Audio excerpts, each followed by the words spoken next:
I'm Shelley Kramer, one of the founding partners of Futurum Research. Welcome to our 6.5 Summit event. On behalf of my team here at Futurum and the team at More Insights and Strategy, we're really glad you're here. In this session, sponsored by our friends at Intel, analysts Patrick Moorhead and Daniel Newman are going to tackle the topic of platforms and the always ready PC. Speaking of PCs, in global pandemic time, is there really a tool that is any more important than the PC has become? That means that things like performance, security, manageability, stability without compromise are more important than ever before. So with that said, let's hear what Patrick and Daniel have to say. Patrick, the student becomes the teacher or the teacher becomes the student. I don't know what this is, but this show has been great. It's been so much fun. And I hope everybody out there has been to a lot of the sessions by the time they get to our session. But we've been the hosts, we've been the moderators. But for the first time here, we're kind of going to be the host, moderator, and expert all in one session. Hostess with the mostest, hostess with the least. I don't know what to do, but I saw everybody having so much fun doing this. I really wanted to get in their chair and give it a trial here. So what are we talking about today, Daniel? Well, it's good that we've done this before.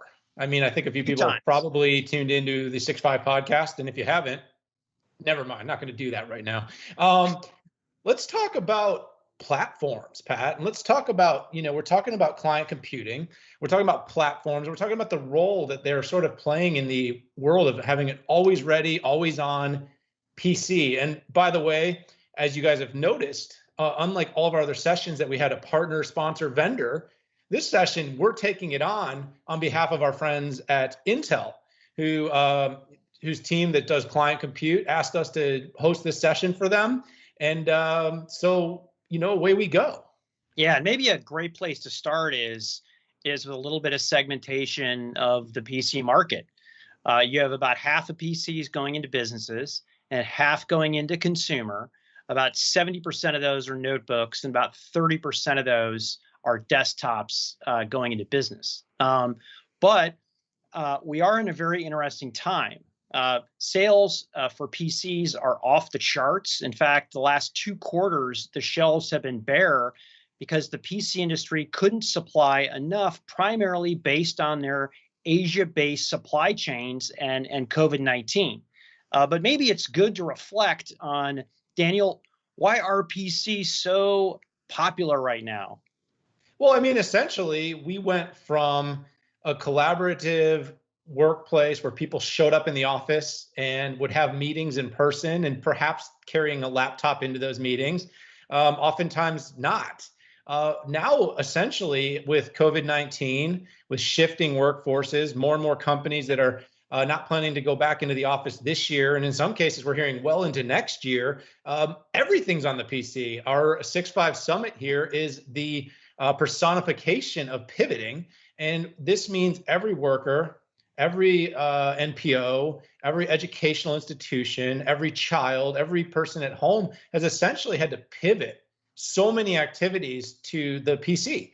And we did a lot of this stuff. We might have tried to use like a mobile device if we had to, but when you're doing this every day, all day long, that just created this huge surge in demand for a more dependable, more available, more robust PC that we could deploy. And in this case of this conversation, really for the enterprise.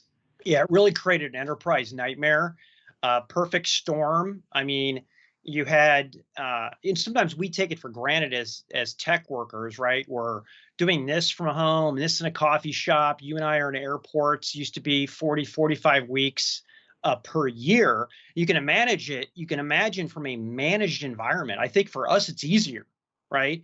But when you're managing, let's say 500,000 endpoints, you have to have consistency, you have to have reliability, even down to the software load changing. And then you have the added pressure of securing your now 200,000 employees that maybe 50,000 of them were outside of the firewall. Now you have all 200,000 of them outside of the firewall during this time. It really puts a strain on IT. Yeah, I think that's exactly right, Pat. So you need better devices. You need more robust performance. You need software that stays updated. And, the knowledge worker is, as we sort of alluded to just now, facing a whole new series of challenges. And the IT department is also facing those challenges. And one challenge, Pat, that really does come to mind where, platforms become more and more important is going to be security.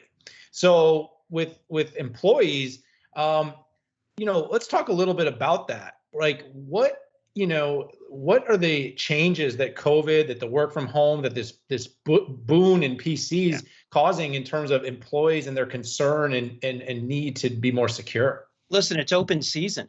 I mean, I don't care which statistic you look at from which security company, but they're all talking about a 5 to 10% increase in hacks, in phishing attacks. And some of those are coming through the home router. Some of those are just phishing attacks that maybe normally you might call up the help desk. You're sitting inside and say, hey, is this real?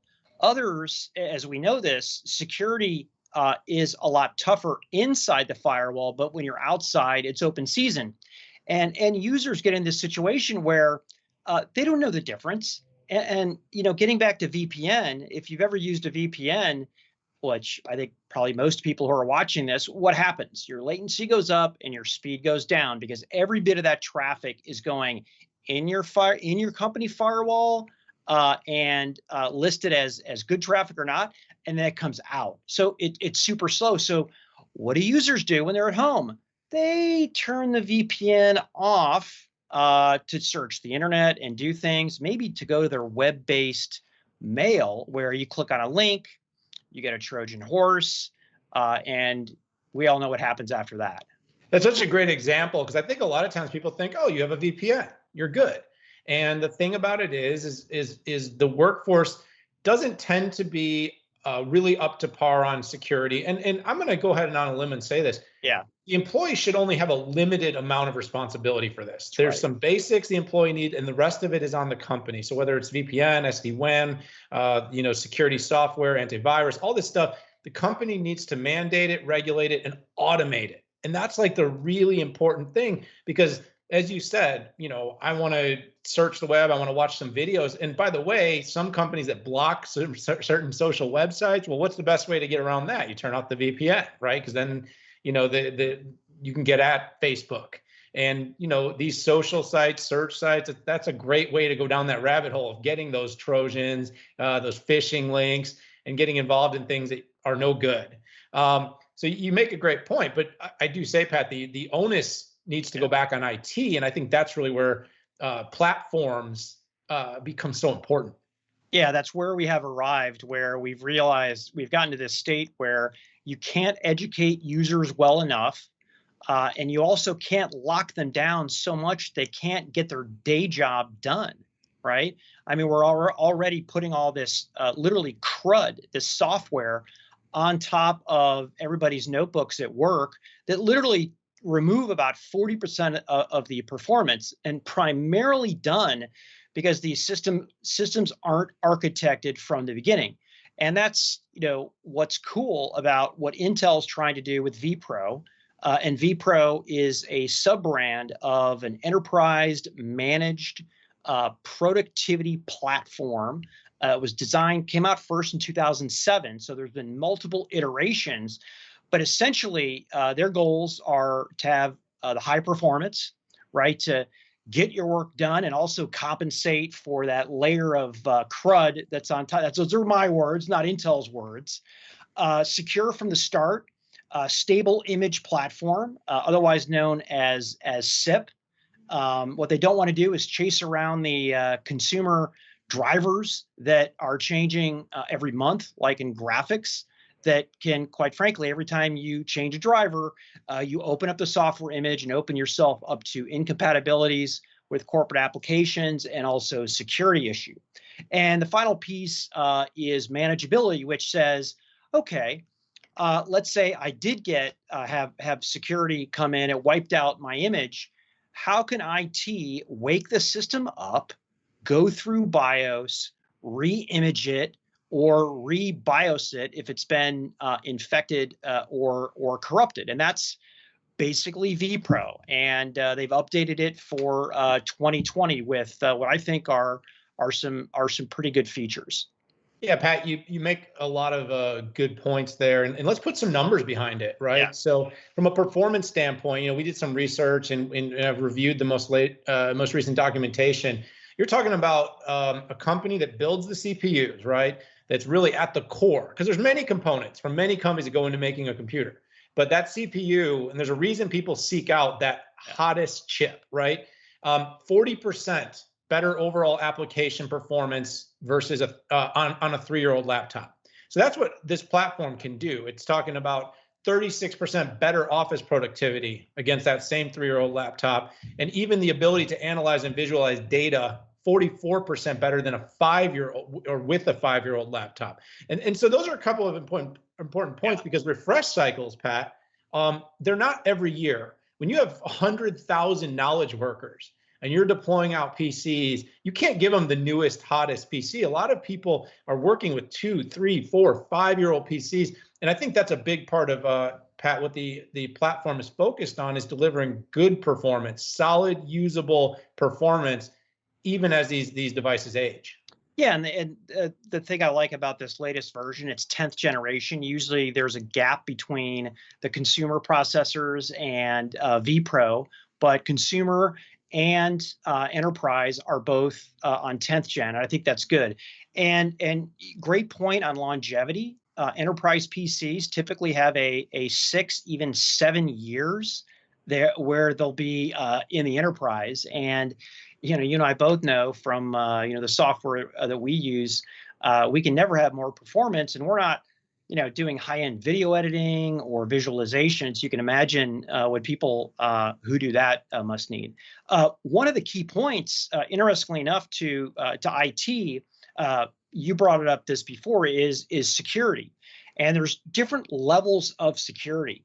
The cool kids or the hackers, they want to go below the operating system and below the application. So the best thing there is to have hardware-based security, and that's specifically related to the BIOS, because what hackers do is they go for the spot that people aren't protecting. Well, the good news is, and this is something that Intel's brought in, is with every one of these is hardware shield, and essentially what this means is you get hardware acceleration, and it's actually going off the GPU, which I think is pretty cool because it's accelerated, and any type of injections that might come off from some sort of phishing link are protected outside of the box. And so these are the things that I think are the biggest adders for the latest version of vPro related to security.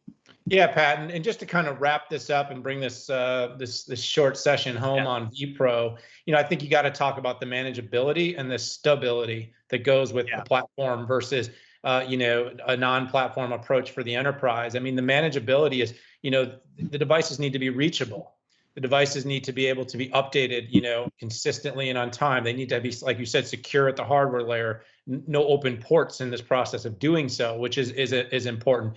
You need compatibility of the system and the software, so that the manageability, connectivity, security, and compatibility are all in place. And then this finally sort of brings us to stability. And the reason I point that out is, you want stable performance across your fleet.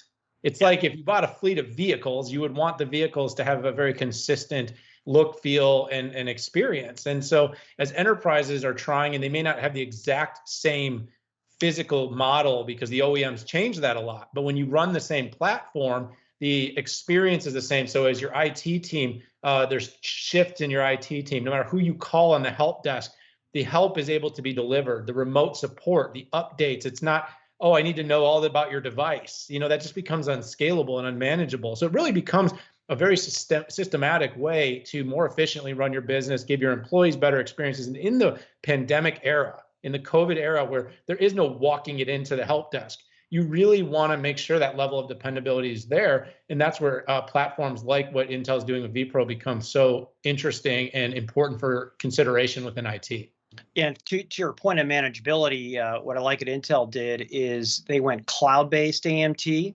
because prior it was on-prem. Now you were still working electronically, but you had to be inside of the firewall. What they've done is they've updated that if you're outside of the firewall to be able to, let's say, update somebody's BIOS or put a new piece of software on the device. And SIP is really important. I mean, you get into some of these managed environments like banking, or even the military and even the government.